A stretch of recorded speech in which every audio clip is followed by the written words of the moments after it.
코로나19로 인한 12번째 사망자가 오늘 나왔습니다. 대구 계명대 동산병원에서 호흡기 치료 중인 73세 남성이었습니다. 오늘로 확진자가 1146명, 그래서 1000명을 돌파하기도 했고요. 도대체 언제까지 이 코로나19 확산세가 계속될 것인지, 그리고 사망자들은 어떤 연관성이 있는지 전문가를 모시고 의견을 들어보도록 하겠습니다. 지금 김인병 명지병원 권역응급의료센터장 연결되어 있습니다. 센터장님 안녕하세요. 예, 안녕하세요. 명지병 김인병입니다. 예. 많이 바쁘시죠, 요즘? 예, 요새 조금 많이 힘듭니다. 예. 게다가 명지병원에도 지금 몇몇 환자들이 있습니다. 코로나19 환자들이. 예. 그래서 많이 좀 바쁘신데 힘내시라는 말씀 좀 전해드리고 싶고요. 좀 몇 가지 감사합니다. 의견을 여쭤봐야 될 것 같습니다. 예. 자, 이제 1000명이 넘었어요. 사실은 한때 이제 좀 주춤할 것이라고 예상이 되다가 신천지 교도들을 중심으로 급격하게 이제 확산이 됐는데, 지금 예측하기는 힘듭니다만 이게 앞으로 더 지금 확산이 될 것으로 전문가들은 보시나요? 아니면은 이게 1000명에서 조금 이제 주춤해질 것으로 지금 보고 있나요? 지금 상황에서는 누구도 예측하기는 힘듭니다. 근데 지금이 지역 감염 초기 단계라고 얘기를 하고 있고요. 전문가들도 그렇고. 그래서 지금 1000명이 아니라 이제 계속적으로 앞으로는 한 달 정도 이상은 계속 환자분 추세가 이제 진행될 걸로 생각이 되고요. 그리고 그게 잘 아시겠지만 한 2주 전에 어느 정도 이제 31명 정도에서 정리가 될 줄 알았는데, 이게 큰 변곡점이 두 군데가 다시 발생돼서 지금 상황이 이렇게 바뀌는 상황이어서, 지역적으로 대구 경북 그쪽뿐만이 아니라 전국적으로 지금 산발적으로 나오고 있는 상황에서, 앞으로 1000명이 아니고 2000명, 3000명, 계속적으로 당분간은 늘어날 걸로 생각이 됩니다. 그렇군요. 당분간 이 확산세가 당분간은 지속될 것이다. 그러니까 한 달 정도는 더 지켜봐야 된다라고 말씀을 하신 것 같고요. 자, 명지병원에 입원했던 코로나19 확진자. 근데 이분이 첫 외국인이었는데 몽골인 확진자가 사망을 했습니다. 최근에. 이분이 근데 30대여서 사실은 사망자 중에 제일 젊었어요. 이분은 어떤 사람이었고 어떤 증상이 있었습니까? 이분은 이제 좀 특이한 상황인데요. 환자가 정확하게 얘기를 해보면은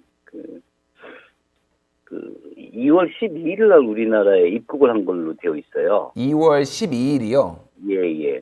그 전에 1월 달에는 환자분이 몽골 지역에 있는 병원에서 폐렴으로 입원 치료를 받았던 과거력이 있어요. 아, 이미 폐렴 환자였군요.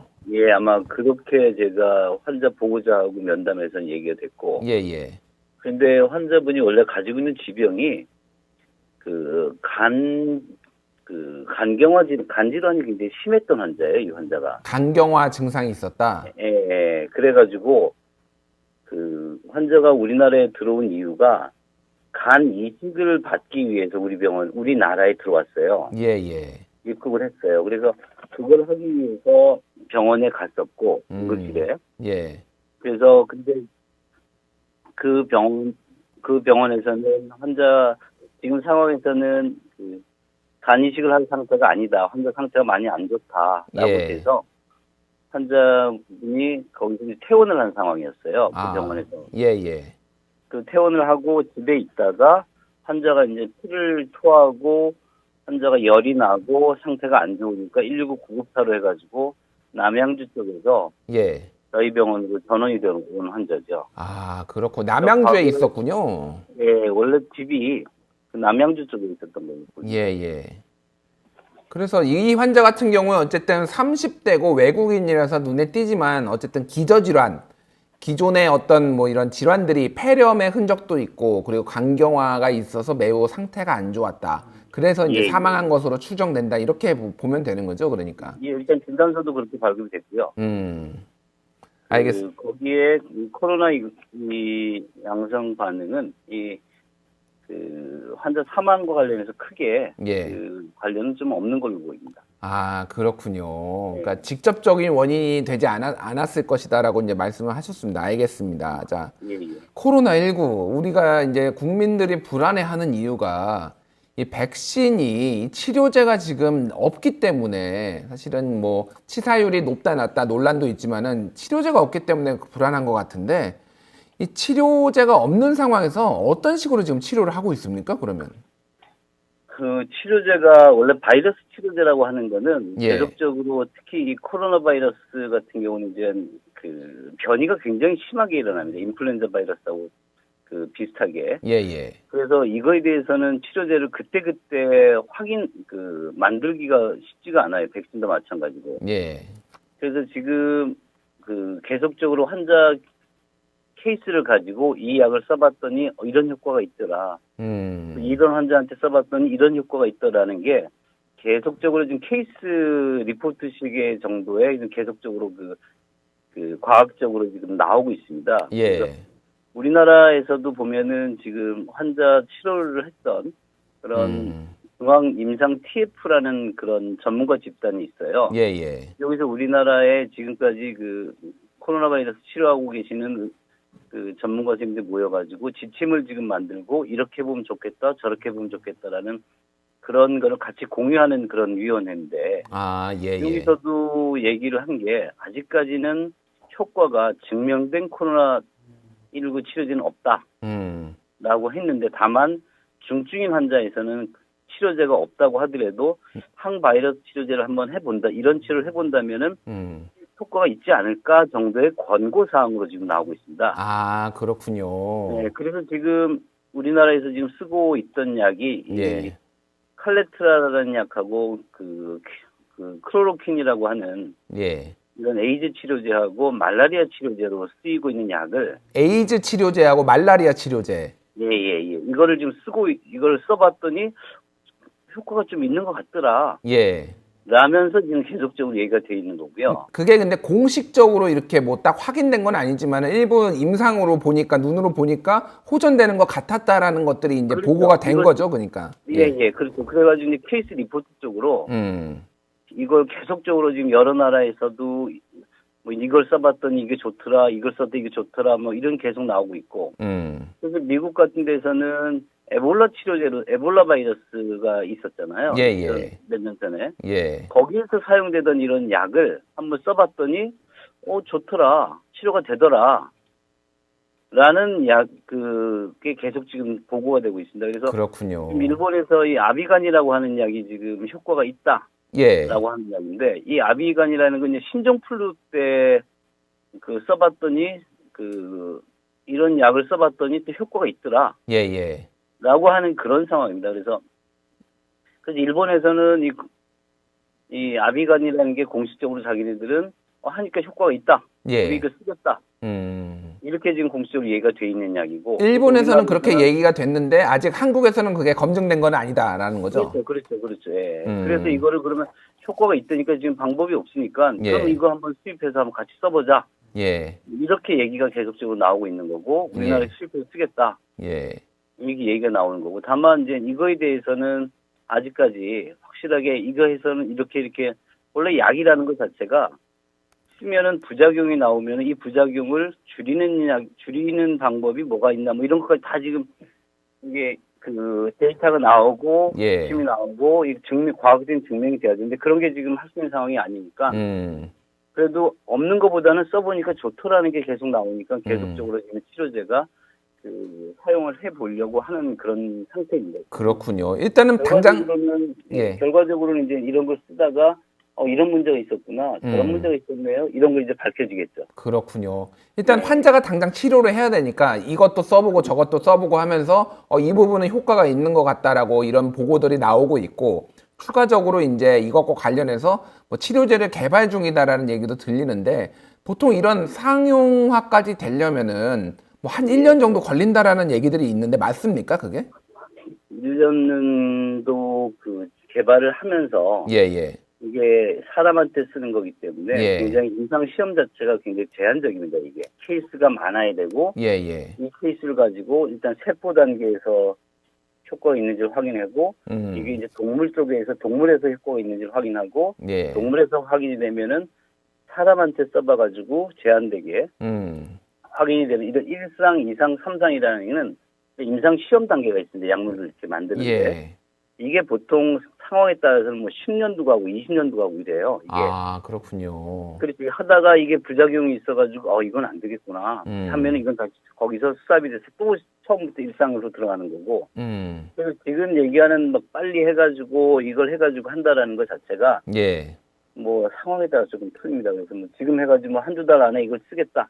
예. 이거는 불가능하고요. 예, 예. 아까 얘기한 것 같이 써보니까 효과가 있는데 이거 아니면 쓸 약이 없으니까 예. 그래도 한번 써봐서 효과를 보겠다.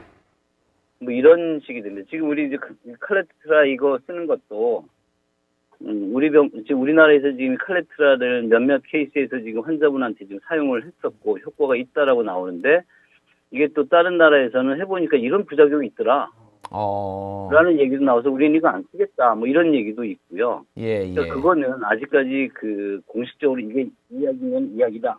우리 뭐 지금 독감 바이러스에서 타미플루 이런 거 쓰잖아요. 예, 예. 그러니까 그런 식으로 이야기면 이야기다. 이 질환이면 이야기다라는 게 아직까지는 조금 힘듭니다. 그래서 알겠습니다. 1년이 걸릴지 2년이 걸릴지는 지금 상황으로서는 얘기하기 쉽지 않습니다. 예, 알겠습니다. 빠르게 좀 이 치료약이 개발되기를 기대를 하고요. 자, 명지병원에서도 뭐 여러 이제 코로나19 환자가 있었고 3번, 17번 확진자가 완치되어서 퇴원을 했습니다.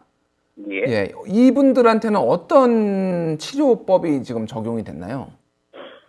제가 직접 그 환자를 치료한 건 아니고요. 예, 예. 그 같은 회의상에서 이제 치료 의사가 그 하는 거를 같이 이제 공유를 하고 서로 이제 의견을 나누고 했던 그런 환자인데, 예.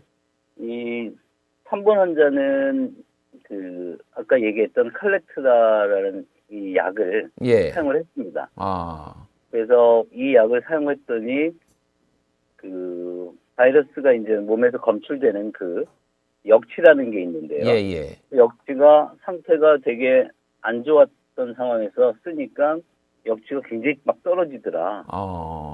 효과가 좋더라. 칼레트라라는 약이, 예. 그렇죠, 그렇죠. 그래서 이거를 케이스 리포트로 해가지고 그 학회에다 보고를 한 적이 있습니다. 그렇군요. 네, 근데 이거는 이제 이 환자한테는 그러면 이게 좋은데, 예. 그럼 다른 환자한테도 좋겠느냐라는 거는 얘기를 하기 힘들고요. 단지 예. 케이스로 이 사람한테, 이 환자한테 이걸 썼더니, 효과가 좋더라.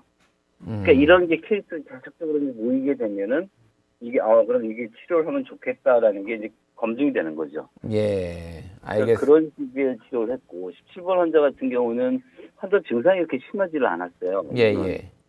그냥, 그래서 이분은 그냥 단순적으로 우리가 보존적인 치료하는 수액 치료하고, 항생제 치료하고, 이런 치료를 했던 걸로 제가 얘기를 들었습니다. 17번 환자는 어쨌든 본인의 면역력 자체가 몸 상태가 좋아서 그래서 특별한 치료를 안 하고 그냥 항생제 정도만 하고 이제 치료가 됐다.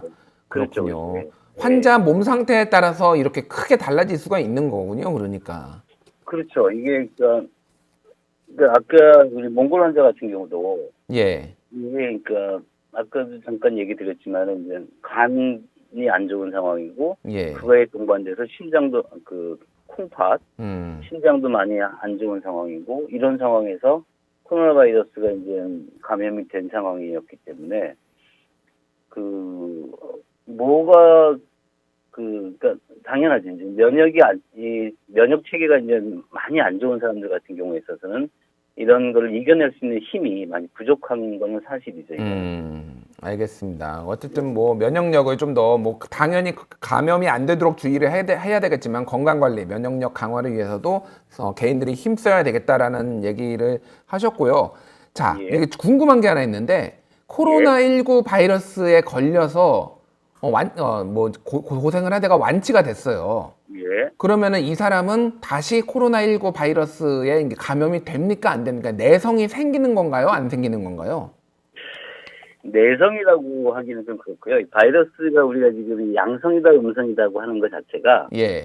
우리가 잘 아시겠지만 PCR이라는 그런 그 검사 방법을 사용하고 있습니다. 예. 그래서 이게 지금 우리가 양성이다, 음성이다고 이야기하는 게 어느 정도 아까 얘기했던 바이러스의 역치값이라는 게 있는데요. 예. 이게 30 이상이면은 양성이고 예. 30 이하면은 음성이다. 예. 라고 하는 그런 기준값이 아직도 없어요. 아, 예. 그러니까 이 사람이 35가 나왔으면은 35가 나왔으면 양성으로 그거는 이제 확진 판정이 받겠죠. 예. 그런데 29면은 이분은 음성으로 체크가 돼요. 바이러스가 없는 게 아닌데. 예, 예. 그렇죠? 예. 그러니까 이거 자체가 아직까지 30이다, 32다, 35다 이런 거 자체가 정해지지가 않았어요, 이게. 아, 기준이 새로운 아직 명확하지 않다라는 거군요. 그렇죠. 신종으로 지금 이게 신종 바이러스이기 때문에 변이가 된 신종 바이러스 때문에 이게 정확하게 어느 정도면은 감염력이 뭐 30이면 감염력이 뭐 100이다 이렇게 치면은 예. 그럼 29면은 감염력이 뭐 50이냐? 아. 그러니까 그런 게 자체가 과학적으로 증명이 안 된 상황이기 때문에 예, 예. 이거를 좀 내성이 어떻다, 재발이 어떻다라고 얘기하기가 이건 쉽지가 않습니다. 그래서 이건 모든 거 이런 거는 과학적으로 검증이 되고 결과가 나와야 되기 때문에 이거는 시간이 굉장히 좀 오래 걸리는 그런 그 문제인 걸로 보입니다. 그래서 내성이 있느냐, 재발이 되면 더 치명적이냐 이런 것 자체가 예. 아직적으로 과학적으로 증명된 건 없다. 증명된 건 없다라고 하는 거는 한마디로 얘기하면 재발병할 가능성도 완치된 사람도 재발병할 가능성을 배제할 수는 없는 거네요, 한마디로. 그렇죠, 그렇죠. 양쪽면은 양면을 다 이제 가지고 있다는 거죠. 그래서 예. 아직까지 가지고 있는 게 없다. 그렇군요. 가능성이 있으나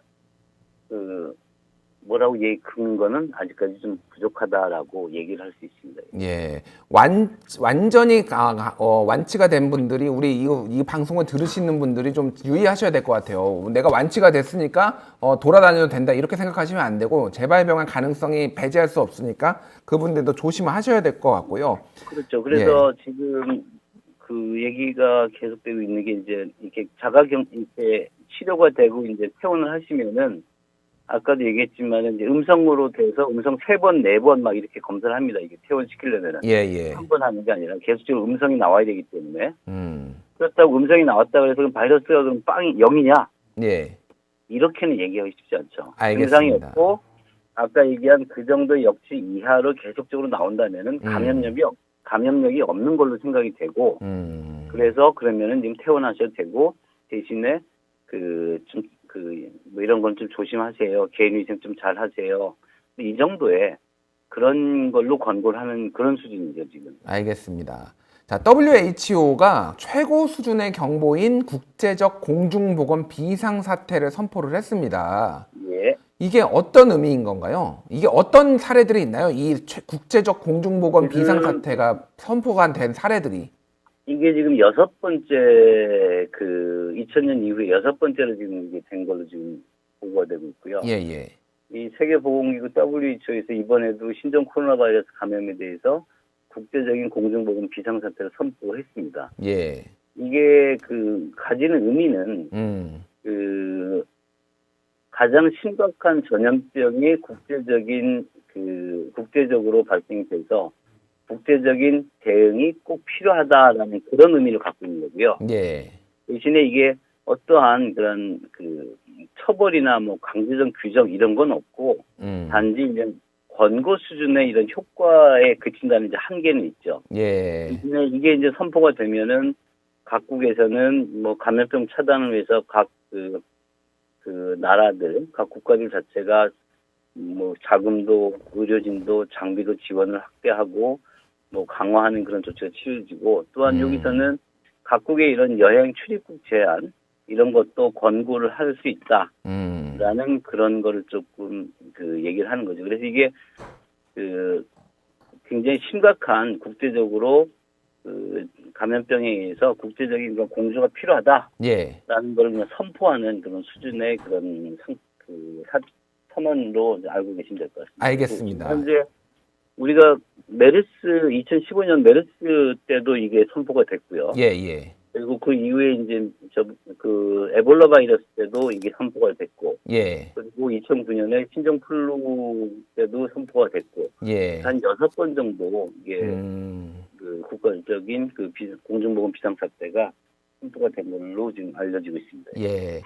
지금 해외 외신들의 언론 보도 뭐 이런 것들을 종합을 해보면은 이것이 독감처럼 우리의 일상, 그 코로나19가 우리의 일상적인 어떤 질병으로, 전염병으로 될 가능성이 있다. 그런 거를 대비를 해야 된다라는 얘기도 있고, 또 하나는 한국에 이렇게 확진자가 많은 거는 정보가 공개가 투명하게 돼서 이렇게 된 것이고, 다른 나라에도 더 많은 환자가 있을 것이다. 뭐 이런 언론 보도들도 나오고 있는데, 이거는 어떻게 보시나요? 이런 보도들에 대해서는.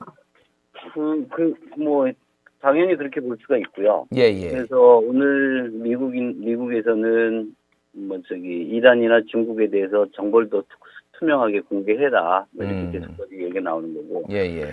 2015년 우리 메르스 경험 이후에 우리나라의 이런 감염병 체계가 어느 정도는 그래도 하드웨어적으로는 굉장히 발전을 많이 했습니다. 그래서 질병관리본부 그리고 각 도의 그런 감염 관리 센터 아니면 지원본부 그리고 보건소 그리고 각 병원의 응급 체계 그리고 각 병상 기준 이래가지고 우리나라에 굉장히 많은 그런 하드웨어적인 발전이 있었습니다. 그래서 처음에 우리가 2주 정도에 31명 정도로 이렇게 그게 될 때는 그래도 어느 정도의 그런 보이는 그 역학조사, 역학적 연관성에 따라 가지고 진행이 됐고 했는데 갑자기 이게 그 이후에 아까도 얘기했던 변곡점이 2개가 지금 대구, 경북 이쪽에서 발생이 된 이후에 지금 지역사회로 지금 퍼지고 있고요. 그래서 이게 아까 처음에 얘기 드렸지만 이제 한 달 정도가 크게 이게 증가가 되고 그 이후에 이제 어느 정도가 잡혀가지 않겠냐 뭐 이렇게 얘기하셨는데 그건 추측이고 아마 이게 아직까지 치료제가 없는 상황에서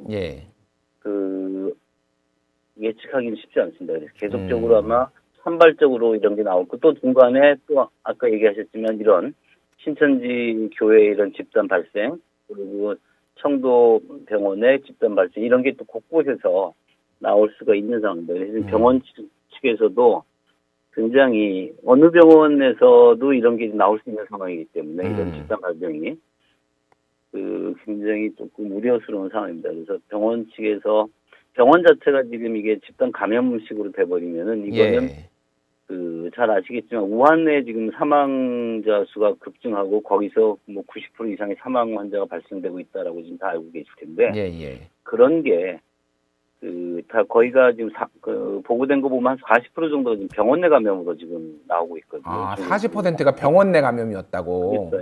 그래서 이게 병원 자체가 지금 감염원이 되지 않기 위해서는 병원 자체의 이런 문제보다는 병원 자체의 이런 적극적인 방어도 중요하지만 전 국민들이 적극적으로 이걸 좀 도와줘야 됩니다. 그래야지 기존에 있는 의료 체계를 유지해야 되고 그게 살아남아야 되고 거기에 또 필수 의료인 응급의료 체계가 돌아가게 만들어줘야지 이번에 이 코로나19에 대해서는 그래도 우리나라가 사망률도 굉장히 적고 치료가 잘 갈 수 있다라는 그러한 그게 가능할 것 같습니다. 그래서 계속적으로 지금 얘기하고 있는 게 이런 호흡기 증상이 있고 열이 있고 감기 기침 같은 호흡기 증상이 있는 환자들은 병원에 제발 오지 마시고 보건소나 1339에서 하고 거기서 해가지고 거기서 걸러가지고 와서 여기서는 그래도 또 2차 경계가 병원 내에서는 있기 때문에 그 단순 감기 같은 경우는 보통 우리가 일주일 내에 감기약 그런 거 드시고 그러면은 3, 4일 정도면 좀 앓다가 괜찮아지잖아요. 그래서 그런 환자가 계속 이런 식으로 오게 되면은 중증 환자나 기존에 있는 환자들의 치료에 굉장히 큰 그런 장애가 발생합니다. 그래서 잘 아시겠지만 지금 대구 경북에 또 보시면은 병원 자체가 지금 폐쇄되는 상황이 됐고 5개 병원, 대학병원에 3개 정도의 그런 응급실이 동시에 폐쇄가 되는 상황이 돼서 환자가 부산 쪽으로도 가고 포항으로도 가고 이러는 과정에 사망자가 발생되는 이런 게 지금 신문지상에 나오고 있는 게 그런 상황입니다. 그래서 병원 자체를 최대한 방어하는 그런 감염원으로 되지가 않게끔 하는 전 국민의 그런 노력이 좀 필요할 걸로 보입니다. 알겠습니다. 의료 시스템이 붕괴되지 않게 하기 위해서 무조건 열난다고 응급실로 찾아갔다가 확진이 되면은 다 폐쇄가 되니까 어쨌든 선별 진료소를 뭐 예. 가벼운 증상일 경우에는 이제 좀 경과를 지켜보고 선별 진료소 중심으로 먼저 진단을 받고 좀 의료 그렇죠. 시스템을 보존을 해야 된다라는 말씀하셨고 굉장히 네, 중요한 말씀이신 것 같습니다. 예, 알겠습니다. 말씀 잘 들었고요.